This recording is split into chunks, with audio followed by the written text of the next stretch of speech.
dough, fresh out the oven, ready to run. What's hot this week at Jeff's Bagel Run? Jeff and Aaron bring the fun. It's the weekly run, let's get it. The weekly run from Jeff's Bagel Run. Welcome to the Weekly Run. I'm Jeff. I'm Aaron. And today we're talking about what's hot at Jeff's Bagel Run. Aaron, it is peak Bagel Madness season right now. I don't even know if anybody realizes that basketball is going on. I don't want to say we're competing for the preeminent tournament of the month, but, I like to think we're throwing our hat in that ring. It's been exciting. I have seen plenty of conversation about how this is the only bracket people are filling out this year. The Bagel Madness bracket is all the rage. Feels right. Yeah, I mean, we're off to a pretty incredible start. The drama is high in the bagel world with Bagel Madness. We had an upset yesterday. Well, I was going to say, like all good brackets, we've already crested first couple of games in, and you've already got the people like myself that have bust brackets and are lamenting. That's how you know when you're a proper bracket, is when you've pissed people off within the first couple of games. And most of today's business is booked, right? We got a couple West Coasters, and it looks like the favorite is going to roll forward tomorrow. Cinnamon Roll looks like it's going to handily beat Lemon Blueberry. But yesterday, Banana Bread, I don't know. Banana Bread took Sprinkles. I don't even know how to. It beat Sprinkles. So it ruined my bracket. I definitely. Let's just be straight. What I find so funny about Sprinkles is that's a classic example of is like a perennial favorite gonna hold the day? It's just like any good thing.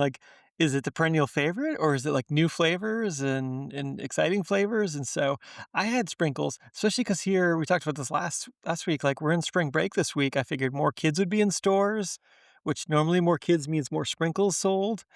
I thought I had a lock pick, and here I am on the wrong side of it. Well, I was on the correct side. I picked Banana Bread as an upset in my bracket. I know that it's talking. I think you look at a Banana Bread bagel and you think there's no way it can hold up against Sprinkles.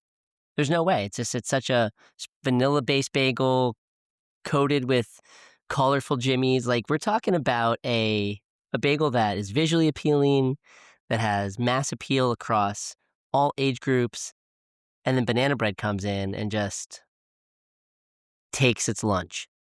So give me that. So one of the things that are going to be really fun when we finish all this is to look at some of this data and some of these metrics and just see. I'm curious on some of these upsets, like the bigger upsets, how many people are going to have predicted it? Do they all have the intuition that you have, Jeff? Do they have the finger on the pulse of the bagel taste of the nation? Or are you a part of a really small clairvoyant group that sees these sorts of things? I mean, the data will show. Only the data will tell. We'll have to do a data review when this whole thing's done on a future podcast. We'll have to look at all of the funny prop bet side of all of this. It's going to be a good time. I'm really excited for Banana Bread. I don't have it going deep. I have it getting beat next round, but I did predict this upset, and I will say it's close. Today, 32 stores, and Cinnamon Roll is beating. I can't even remember who it's up against. I didn't even care. Lemon Blueberry. Sorry. Cinnamon Roll is beating Lemon Blueberry, which Lemon Blueberry is a very good bagel. By 150 bagels sold today. 32 stores. It's like, 5 bagels on average per store, roughly? That's close, really close man. margins. That feels really close by store level, So there's something interesting in that. Are people buying like 2 Cinnamon Roll? And, then the next customer is buying like 1 Blueberry. And, I think there's something there. The data will tell us more as we get through the tournament. I'm excited to see how it pans out. We've got some great matchups for the rest of this week, too. So we are having an experience in store today. I was in Winter Park for some next gen bake testing, and I happened to have a couple of other members of of HQ there. Cassie was there and Cody was there. And a really surreal experience for all of us to have our apps open, checking brackets and reviewing picks. And like, it's kind of wild.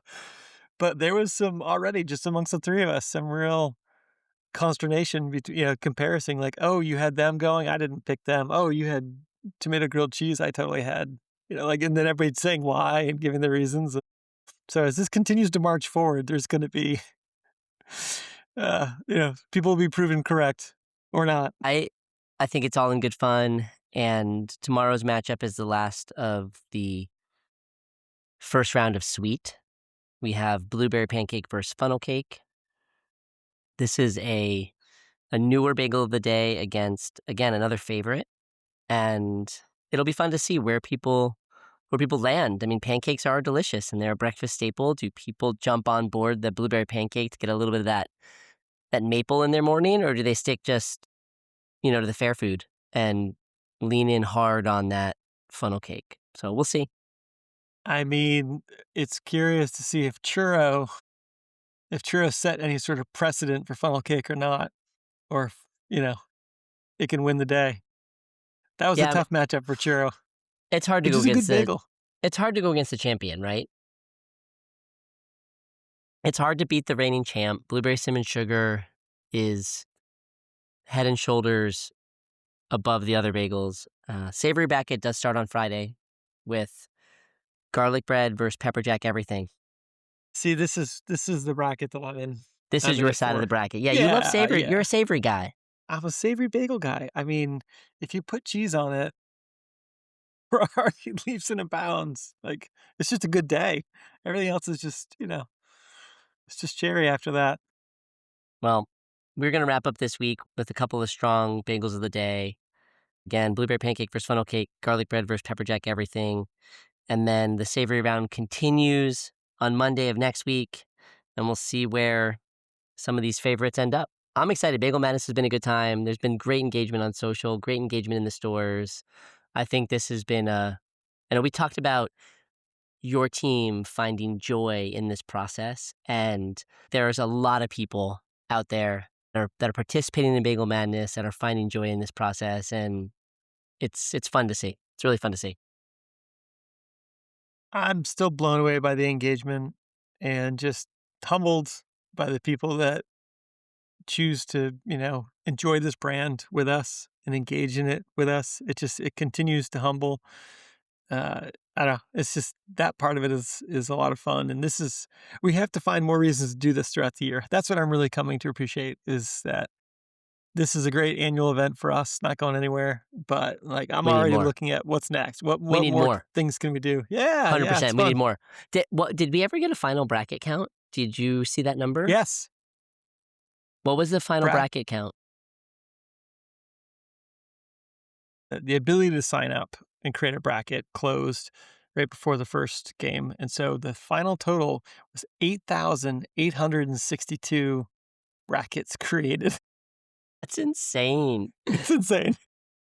Just, what I love about that number too is like, okay, if you take out all of corporate staff, which there isn't a ton of us, you've taken out all 20? corporate staff, all 20 store of us? employees, yeah, exactly, all the store employees, all of our friends and family, anybody we could goad into like actually signing up for a bracket. Even if you take all those brackets out, which, trust me, nobody in my family that isn't here eating bagels signed up for a bracket, so that reach does not extend.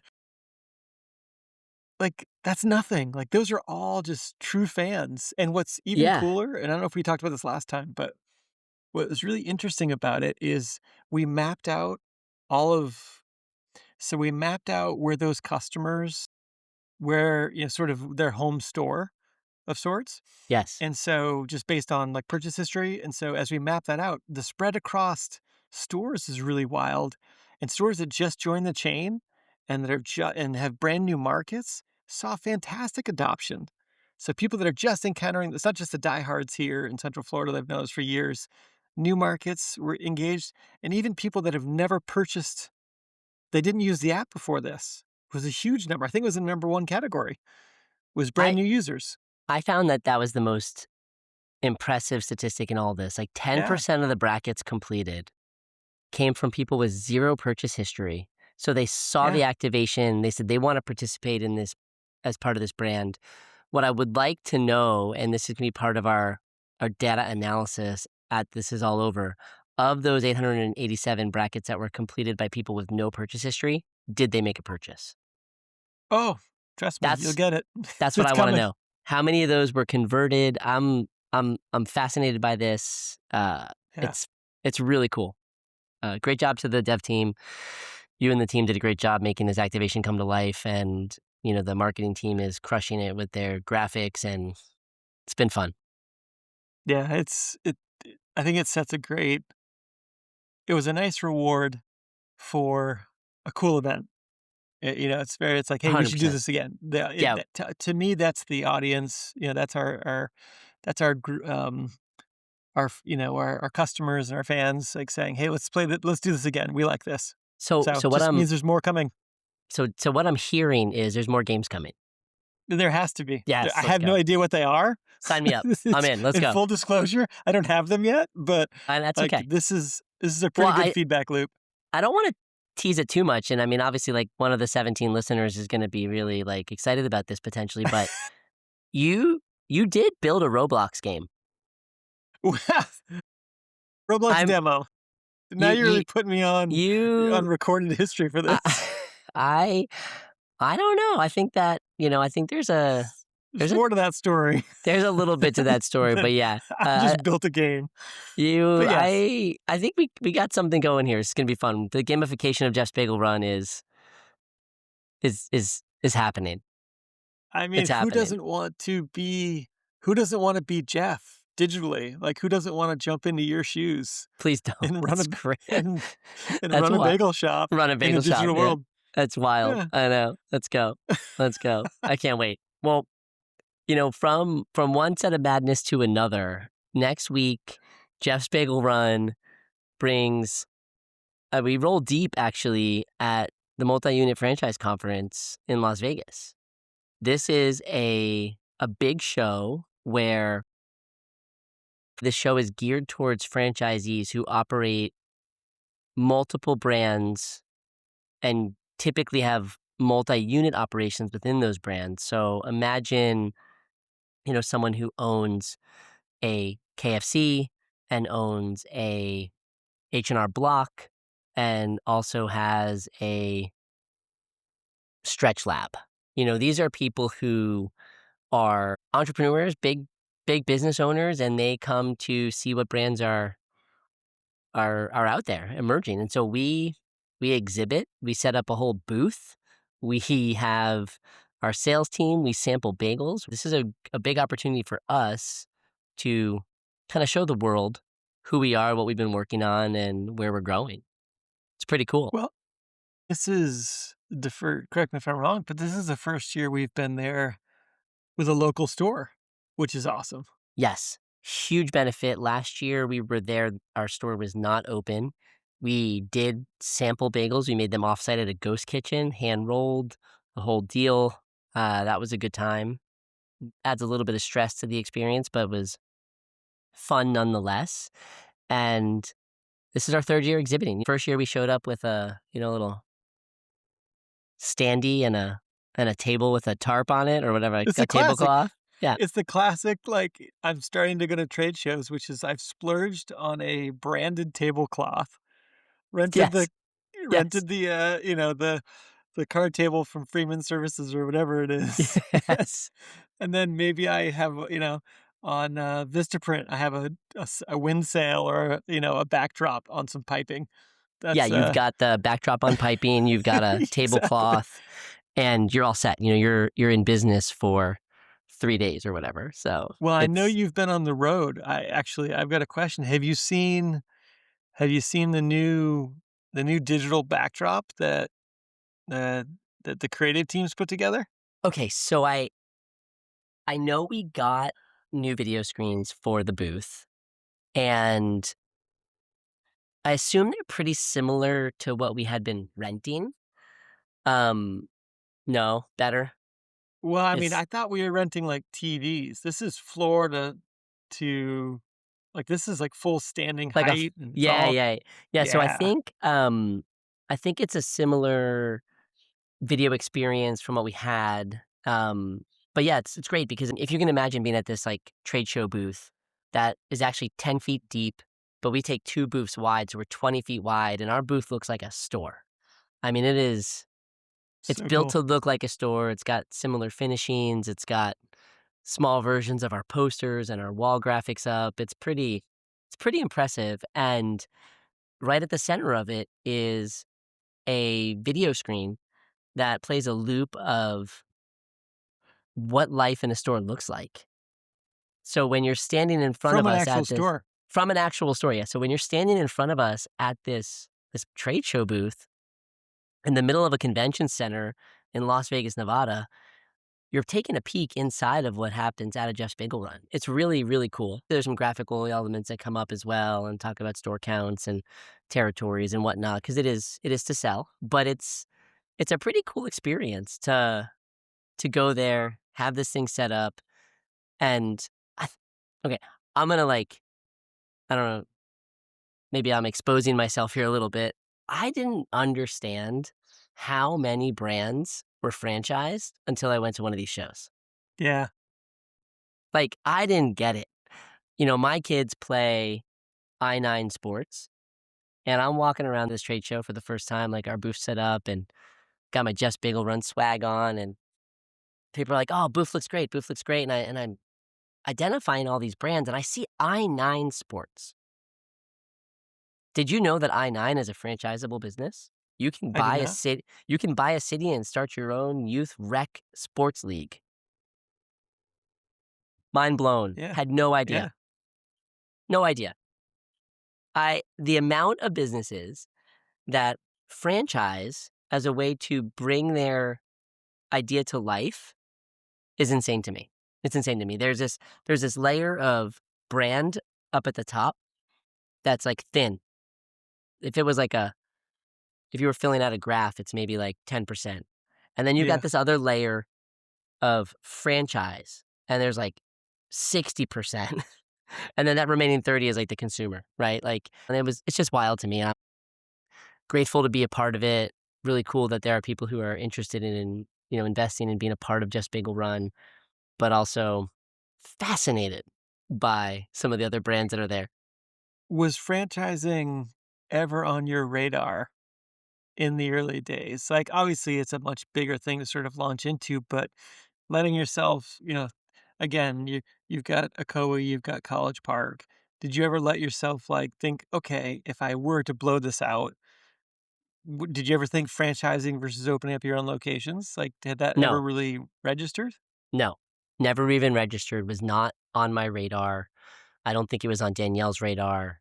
We opened our second store. We were like hanging on for dear life. We thought maybe like once we started to get our arms wrapped around the 2 stores, like, okay, a third one could be in the future. I could see an underserved area here in the local Central Florida market that would benefit from a Jeff's Bagel Run, but we're nowhere near where we need to be to do that yet.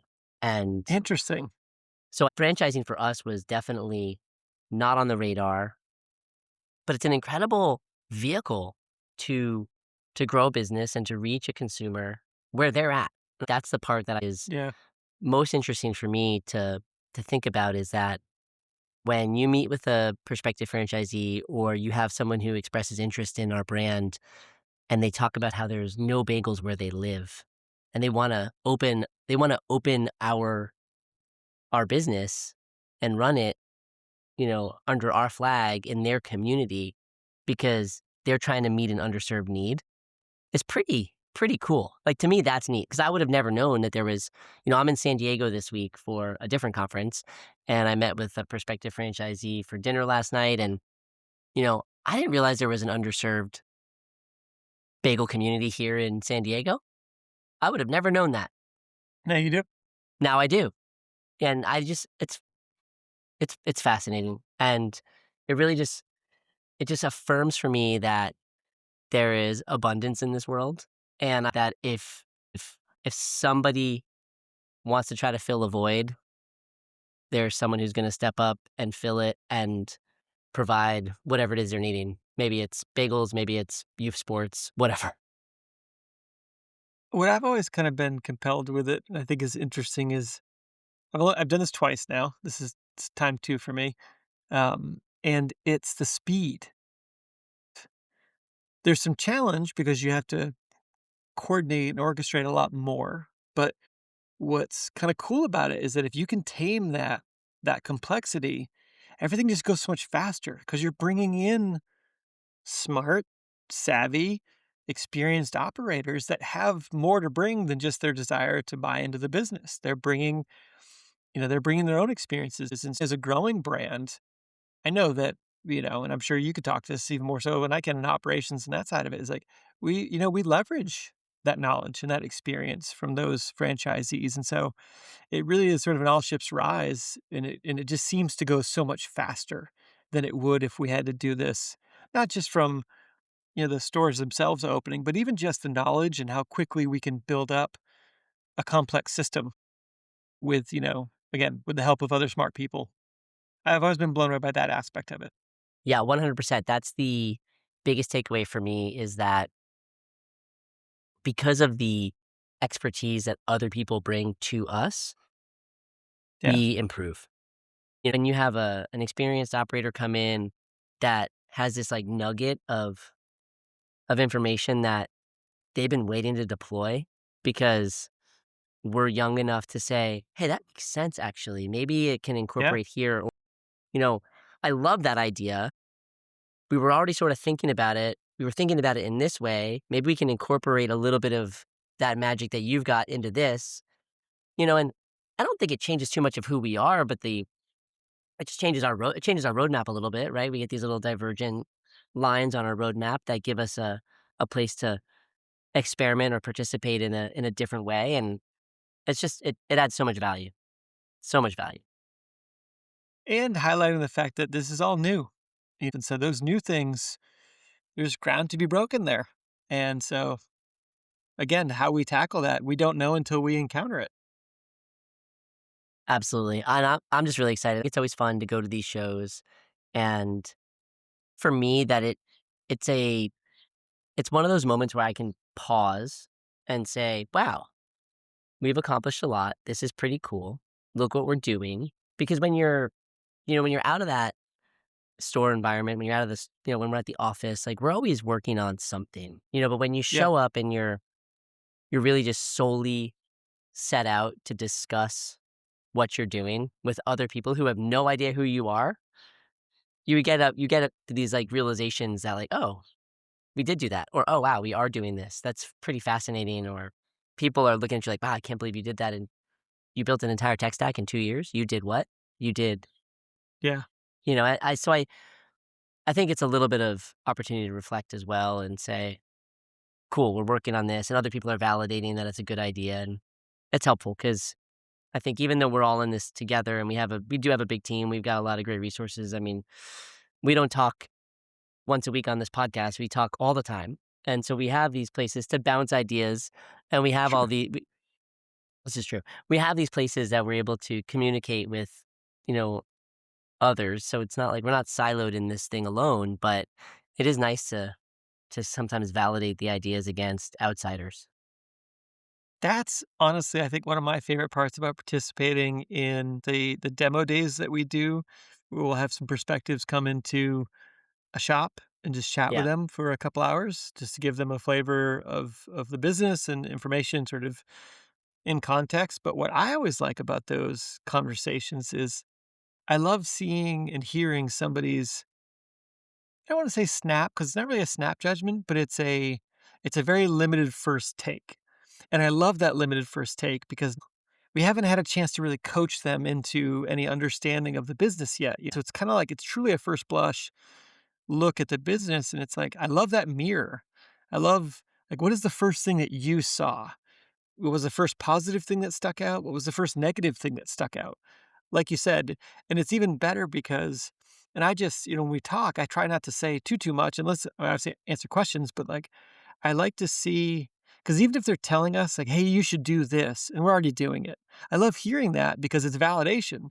It's like I'll just Yes. kind of let them go on and explain it just because I want to understand what they're seeing versus just immediately addressing it with them. Like, I like to hear what they're describing. Is what we're doing close? Is it not close? Is the intent wrong? Even if it's in the right, we're playing in the right area. And so I love that first take. I imagine these trade shows must be just a constant, like It's wheel of those sort of first takes. And it just must be yes, interesting to hear what the consensus is from everybody talking to you and what's their first thought of Jeff's. 100%. That happens on repeat for like 3 hours straight. Because a lot of the folks that are at these shows, if they have heard of the brand, they've only heard of it. They don't Yeah. really have an understanding. Like when we have those in-person discovery days and prospects are coming and visiting us in store and they're meeting you, they're meeting Katrina, they're spending time with our teams. They've already seen the franchise disclosure document. They've Yeah. already been on a call with Danielle and I and talked about the history of the brand. They have an understanding of it. And, people roll up to this franchise show and they see this 20-foot booth with basically a bagel store in the middle of a convention hall. And they're like, wow, this bagel's good. How many locations do you have? Where did you start? Like they're Yeah. asking Starting from all zero. the like zero primal, what's those first questions? And it's such a interesting experience to watch their eyes widen. And then then they start to percolate all the other questions, which that's the part that I love. To your point, like we've answered a lot of them already, right? We have something in the works, or I just want to know their mindset. Where and how do they get to the idea of asking us about a thing that we're already doing, or asking us, and I let them ask, and I want to know, are we on the right track? If they're asking What do they questions, value? Yeah. if they're asking us questions, they value it. Are we responding to that already in our operations, in our store design, in our technology package, in whatever it is in our people? Like, do we have that mapped, or did we miss it? And if we missed it, how do we pivot? And like, Yeah. if is it a one-off, or is it 8 people said the same thing, and how did we miss that? I can't believe it. And then I'm calling Aaron like, dude, you missed this. No, It will be the first time. they'll be like, more Now, gamification, more games, more it's right, games, clearly more games. clearly more games. It's unequivocal. Now, you've said this before, and we've talked about store openings, and we just went through a bunch of store openings, and you're able to cherry pick out some really interesting experiences with customers and like in those openings. What are some of your franchise show experiences? Like, what's one of the best questions you've got, or one of the best, like the weirdest connections? Like, oh, I knew you from this, from that, from that. Like, give me the store opening version, first contact experiences from a Yeah. franchise trade show. So last year we're at the same show, multi-unit conference I love that you already in have one. It didn't even Oh, take I any know time to warm exactly up. what it is. Yeah, it was crazy. I So could see it in your we're face, instant. we're, we're sitting, we're at the booth, and this couple walks up to Danielle and I, and we're like, we welcome them. They're like, hey, how are you? And they're Yeah, like, we love Jeff's. And we're like, we look at we look at each other. We're like, we have no idea who you are. And then they simply say, you have no idea who we are, but we have bought bagels off your porch. We did, and I was like, what are you doing in Las Vegas, Nevada, at a trade show where it's geared towards like multi-brand, multi-unit operators? And they're like, oh yeah, uh, my dad was a franchisee for Yum Brands and had a couple Taco Bells and a couple KFCs, and now I'm getting into the business and I'm doing this thing and blah blah blah blah. And it's like, how is that real? yeah, It feels so surreal that that would be something that happens. The other thing that I still can't get my arms around is when I go to these shows, I can just be walking through the hotel lobby to get a coffee in the morning, and they're always on the West Coast. So I'm on like East Coast time all the time. So I wake up at 4 a.m. over here, like twiddling my thumbs, like, what do I do? yeah. Just 7 a. wondering, It's like 7 a.m. I slept in, like, um, and so I'll go especially into for a like, baker yeah, I'll and a go into like baker's hours. I'll go into the lobby of the hotel, try to find a coffee, and someone will be like, hey, Jeff. Zero recognition. I have no idea who they are. Your They know face me, is in I so don't many know them. places now, It's you an just have to smile and say hi. I say, "Hey, how you doing? It's great to see you." And keep walking and just keep walking. So, I had a similar experience with, like, just the brand. I'm not even Jeff, so I can't imagine your life, but so I have you've seen it, like, on the front of my backpack, on the strap of my backpack, I have all the pins. Got, like, a yes. little pin collection going there, but they're very prominent because it's kinda where I wear the strap. As prominent as, like, a one-inch pin is, but still. So we're at the golf tournament. You were traveling, so you didn't go this year, but we were at that golf tournament, and I'm checking in, showing my ticket or whatever, and guy's like, gives you a little wristband, says, "Have a great time, sir," and then goes, "And keep making the world's best bagels." And I looked at him and I tried to figure out what in the world he was talking to me about because it's like, I wasn't wearing anything branded, no shirts, no hats, anything like that. It's like, "What is going on?" And then I think he looked at me like I was a little confused, and he goes, "I noticed your pins. I'd noticed that logo anywhere. Love you guys' bagels. Have a good time." And I'm just like, That's "Man, awesome. that's" I almost kinda seek it out now just because 'cause I'm just dying to see Yeah. who's out there and who's paying attention, and to your point, it's kinda wild to me.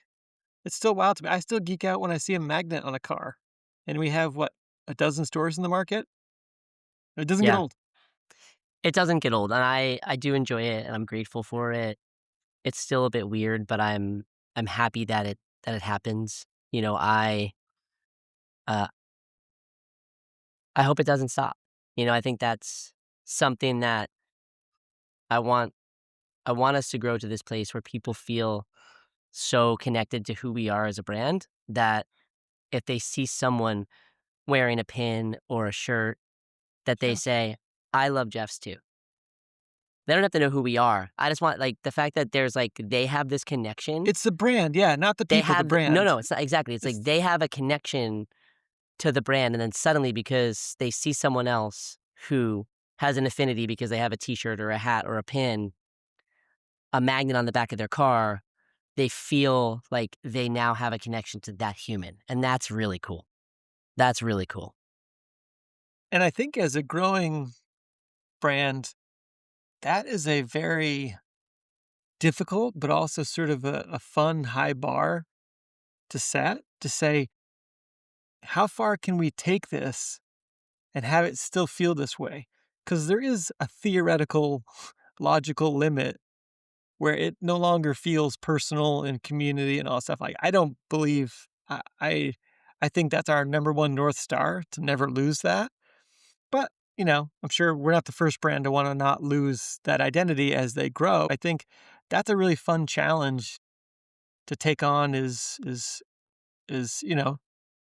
And I think the that's part of the franchisor of this is trying to maintain it.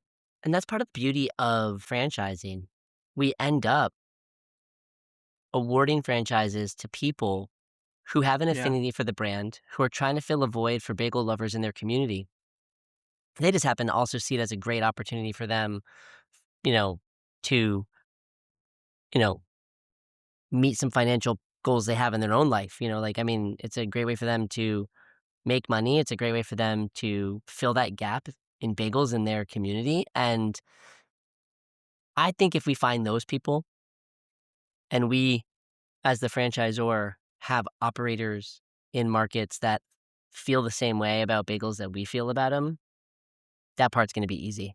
That part's gonna Kind of just we'll get big, we'll grow, we'll have more stores, but because all those stores are operated by people in communities that had a love for the bagels to begin with and happened to see a good business model attached to something that they knew would bring joy to their community, it's done. It's easy. nationally local. Doesn't matter. That's easy because, they're already invested. They know that their community needs bagels. They see this as a way to bring bagels to the community and make some money along the way for themselves, their family, their investment, whatever. And I think those what is it uh when incentives align, Yes. I think that that part of feeling small and feeling local will still show up because that franchisee's incentives are aligned with our incentives and the community's incentive to have a great bagel. And so that kind of trifecta coming together will make it really easy for them to show up and wear their Jeff's Bagel Run shirt and be like, I love your bagels. And it doesn't matter if it's me or you or them in a different place. That'll still happen.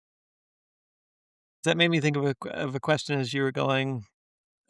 As you're working the booth, and like you said, you're having 10,000 conversations compressed into a 3 or 4 hour period. What is the thing that you've got, let's just say you've got 30 seconds, 60 seconds maybe with a person. And maybe if if they're interested, it breaks out into a longer conversation, but you're just sort of banking on, I have a couple of minutes with this person tops, a couple of back and forths. What is the thing that you want them to understand most about Jeff's Bagel Run on a first touch? Like, what's the first, if they're not eating a bagel as a customer, as their first experience, they're meeting you in this context. What do you really want them to walk away with if you only had to pick one thing? When you're at these shows and you're walking the floor, they give you a little point of view of what it feels like to be on the other side as an attendee, not as an exhibitor. When you're walking that floor, you've got this long list, probably upwards of 2,000 exhibitors in this giant conference center. It's a bit intimidating. It's a bit overwhelming. And my first goal whenever someone's walking by is to make them feel seen and have that same experience that they would have when they walk into Jeff's. Interesting. And so while they're in this sea of people and you can feel a little lost in that. You can feel a little kind of alone in all these people because everyone's kind of out doing their own thing. And so if someone's walking by the booth and I can make eye contact and I can smile, and that's enough of a moment for them to say, hey, what's Jeff's Bagel Run?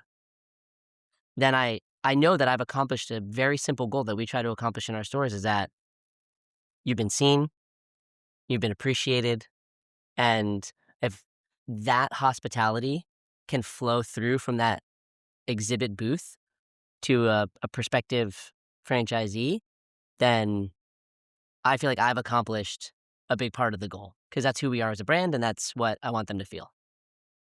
That's really interesting. So from that perspective, then, not surprisingly, but the way that you approach the way that the booth has been approached, being a mock store, having very experience related aspects to the booth itself, sampling, whatever you're doing, like basically if I'm hearing you right, you're basically saying, hey, the first experience I want them to have is to really be in the store. And if they're not going to be in the store, I'm going to do everything I can to give them a store experience as the first touch, because that's where it all begins and ends. If I'm hearing it right. Yeah. I mean, you said it better than I did. That's exactly right. Yeah. We want Well, them. I get to warm up as you were talking about it. So I think there's just like that feeling of coming into a Jeff's, hey, welcome in. Here's what's hot. Let me talk to you about that's what we're creating. And whether it's, in this giant conference center or, in your 1,200 square foot store in your hometown, like that's the goal. So that's the outcome that I hope is the first contact. And, and maybe then like they ask some questions about the business and the numbers, or they have tons of ideas or questions. Yeah, who knows? There's always something that comes up. But that if you make someone feel seen and appreciated, it opens the door to conversation. And I believe that is what makes us special when we're in these situations. And that's one of the reasons why people want to sit and have a conversation with us about what Jeff's is and how they can bring it to life in their neighborhoods. It's pretty cool. So anyway, I get to do that like on repeat 10,000 times next week. Well, so fun. And let's be honest, we also have a coffee table that looks like a giant bagel. So that's worth checking out, even if nothing else. If you're out here listening to this podcast thinking, wow, this is a brand I want to invest in, swing by the booth just for the coffee table. It's totally worth it. It looks like a giant bagel. It is awesome. Just for the coffee table. Just for the coffee table. It is pretty cool. It is pretty cool. The booth design is 10 out of 10 for sure. So Aaron, this has been another awesome edition of the Weekly Run. Bake fresh, bring joy, build community. We'll see you next week. Yo, fresh out the oven, ready to run. What's hot this week at Just Bagel Run? Jeff and Aaron bring the fun. It's the Weekly Run, let's get it. The Weekly Run from Just Bagel.